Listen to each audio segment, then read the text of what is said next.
Welcome back to the SAHMA Exchange, a podcast where policy, people, and property management meet.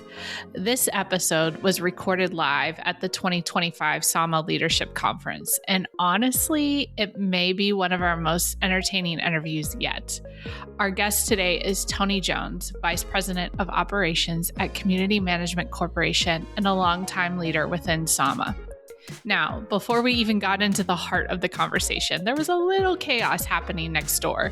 During our interview, we thought we heard Tony's name called during a raffle giveaway. Without hesitation, Tony jumped up mid-conversation and took off running, only to discover they were actually calling for Tony Johnson. That moment pretty much captures the energy of this entire episode. Tony brings humor, authenticity, and a genuine passion for affordable housing leadership. But underneath the laughs is someone deeply committed to residents, teams, and the mission of this industry. We also uncovered the story behind why some people call him Cookie Monster. And trust us, you'll want to hear that one. Here's our conversation with Tony Jones. Very few people get into this industry with intent to get into this industry. So I actually was an entry-level accountant, and I was just getting an accounting job.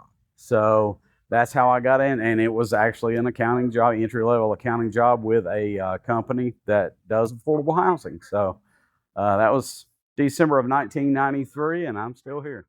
You know, I just love it. I love what we do. I love what we do it for, and it's a very multifaceted industry, and I just really like what we do. Tony shared that he first entered affordable housing in 1993 through an accounting role, and more than 30 years later, he's still in the industry today. From those early days to now serving as Vice President of Operations at Community Management Corporation, the conversation shifted into what a typical day in that leadership role really looks like. A typical day, no 2 days are alike. So absolutely not. I've had people ask me before, like, how do you deal with what you deal with? And I'm like, I just know that every day when I go in, it's going to be something. I don't know what it's going to be, but it's going to be something because for 30 years, every day it's been something. So I think I have the right personality to, I don't get worked up. I'm not a very high-strung person. I am goal-oriented and productive, but I'm just not. I'm not a hyper person. So, and that helps a lot, I think, because you're dealing with when you're dealing with thousands of residents and hundreds of employees and that sort of thing. Something's going to happen every day, and it's okay. It's okay. You always hope. You have insurance for property damage and things like that, and you always hope that no one got hurt. That's your.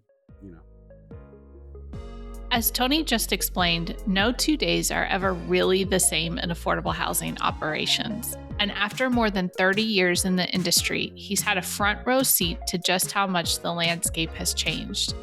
So I wanted to ask him about the evolution of affordable housing itself. What about government expansion, growing regulations, and the major shifts he's witnessed throughout his career?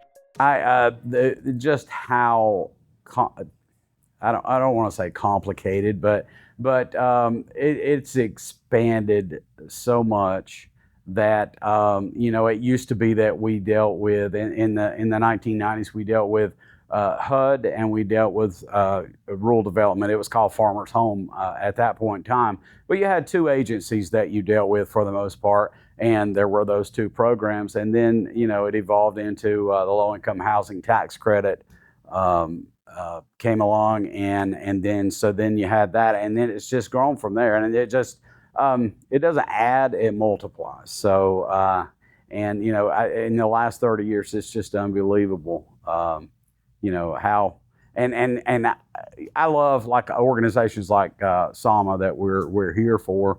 I love organizations like that because they keep you connected and informed in this industry. Yeah, I mean it's this specific industry of affordable housing. They have their hand on the pulse of that, and they're on the forefront of it's hot off the press, and I love it.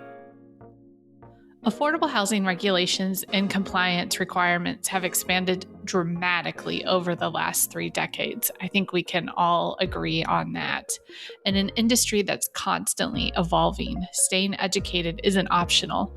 Tony shared with me how he keeps up with the changes, continues learning, and helps his team navigate an increasingly complex landscape.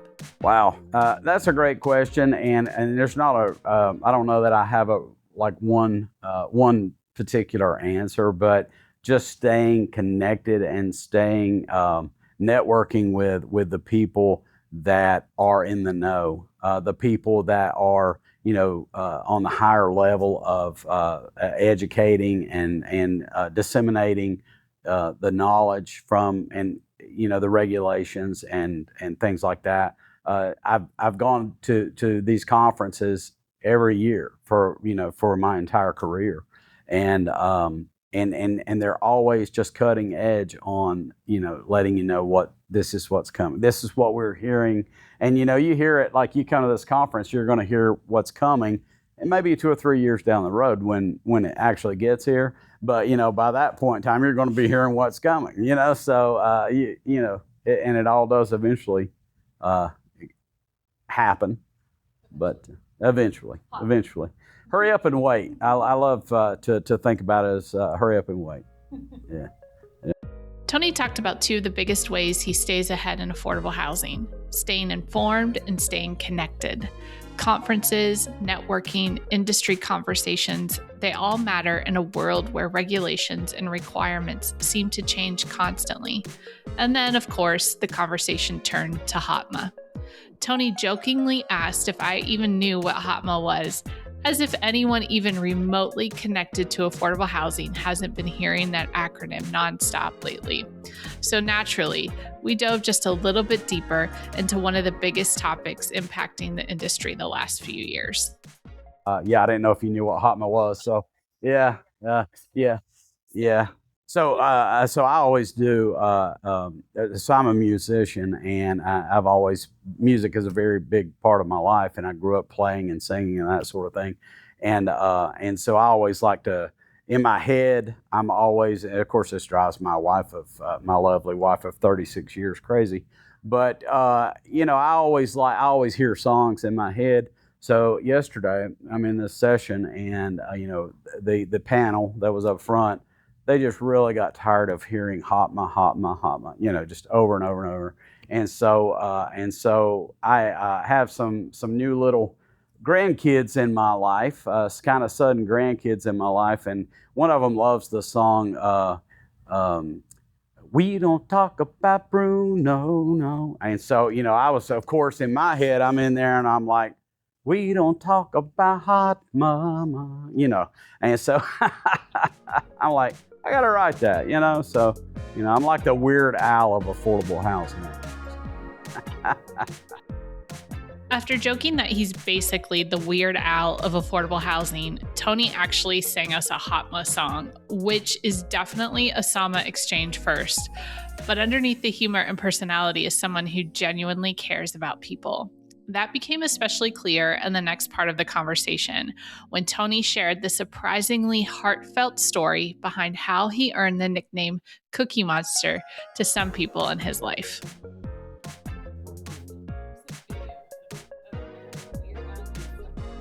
I have videos. As a matter of fact, my son has started dating this beautiful young lady who's very sweet, and she comes along, and she comes with 2 little daughters.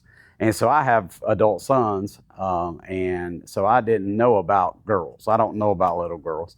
And so now suddenly I have 2 little granddaughters, and they are so precious. And I'm like, how, life has started now. Like how did I live with these little girls? So one of them, we had her birthday party. She turned 3 on Sunday, and I was going to be out of town, so I wasn't going to see her on her actual birthday. So we had her party the day before. I'll show you the video in a minute, but we had a big blow up number 3.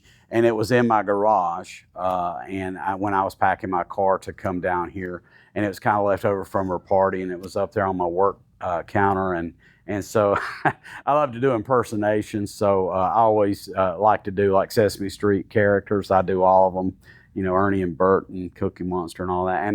And so this 3-year-old, I actually did a video where I was Cookie Monster, and she loves it when I do Cookie Monster. So I sent her mom that video to tell her happy birthday. Cookie Monster told her happy birthday, and her mom was like, Olivia had to watch that 4 times, and she said, Tony is funny. The Cookie Monster story says a lot about who Tony is, someone who leads with heart, humor, and genuine care for people. And that spirit carries over into the way he talks about SAHMA and the relationships built within the affordable housing industry. The conversation shifted into why SAHMA has mattered so much throughout his career, the value of connection in this industry, and the role leadership organizations play in supporting housing professionals. And stick around until the end of the episode. Just trust me on that one. So SAHMA again is a great not only an educational organization. They are always disseminating industry information about all the affordable housing programs, but it's also a great opportunity to network with a lot of industry professionals on every level, and also like when we have our state conferences, especially, I send a lot of employees. As a matter of fact, for our state conference, my company sends over 150 employees to that conference, and they're able to meet vendors that we could potentially use at the properties, and then they meet other people from within the industry from at all different levels. So it's a great networking and organization. It's just great to be a part of. For Tony, SAHMA has never just been about meetings and conferences. It's been about people, leadership, and building connections that last decades. I wanted to talk to him about what his leadership roles within SAHMA, especially in the state of North Carolina, have meant to him throughout his career. Let's hear what he has to say. Absolutely. As I said earlier, I've been in this industry and I've been part of this organization, SAHMA, for over 30 years. And so I've always been one of those, you have hundreds of people sitting out in the audience, and I've always been one of those, and I've been a part of that. And to be able to, the first year that I stood at the podium as the state director for this great organization, and I'm very honored that I was asked to fill that role. But the first time that I stood up there and I stood at the podium and I looked out at all of the people, I was just overwhelmed at it's just an amazing feeling to look out and see, like, wow, I'm part of something really big and really awesome. And it just made me and I'm tearing up, which is, I'm a funny guy. I'm not a tearing up guy, but honestly, it's an emotional thing for me to think about standing up there and just that overwhelming feeling of being part of something great. You could hear the emotion in Tony's voice when he started talking about SAHMA North Carolina. After decades in the industry and years of leadership, it was clear this organization has meant something deeply personal to him. So naturally, I wanted to know why. I love big. I feel big. I'm a big guy. So I don't take things like I'm not a shallow person. So if I feel it, hopefully it's a good feeling, and I just get emotional when I think about just how amazing this organization is. SAHMA wins the AHMA of the year every year, and you might think they've won it for like 18 or 19 years in a row. And but I will tell you, being part and being on the board of directors for SAHMA, it is not something that they just, we're going to win every year. They do not. SAHMA raises the bar themselves, and they want to do better and better, and they're always seeking to improvements. They really are. Tony spoke proudly about the success SAHMA has had over the years, including the organization's multiple AHMA of the Year honors and the strong sense of community behind that recognition. But beyond the awards and accomplishments, we brought the conversation back to the heart of affordable housing, the residents. I asked Tony whether the residents are ultimately what drives the work he does every day as Vice President of Operations. Oh, absolutely. Yeah, there's no doubt about that. Especially when I do go to properties or even on the phone. But when I do interact with residents, sometimes they just want you to listen to their problems. Sometimes they want you to help them solve their problem. So the human side of it, I mean, it's great to see some good resolution to an issue. I mean, you may have someone that has requested a reasonable accommodation, and it feels really good to be able to meet that accommodation so that particular person can have as much enjoyment from their apartment as their neighbor. Tony talked about the importance of making residents feel heard, supported, and truly at home, from handling reasonable accommodations to creating communities where people feel they belong. And in a time when affordable housing is still often misunderstood, it led perfectly into our final question. What can the industry do, and what is Community Management Corporation doing to help change public perception around affordable housing?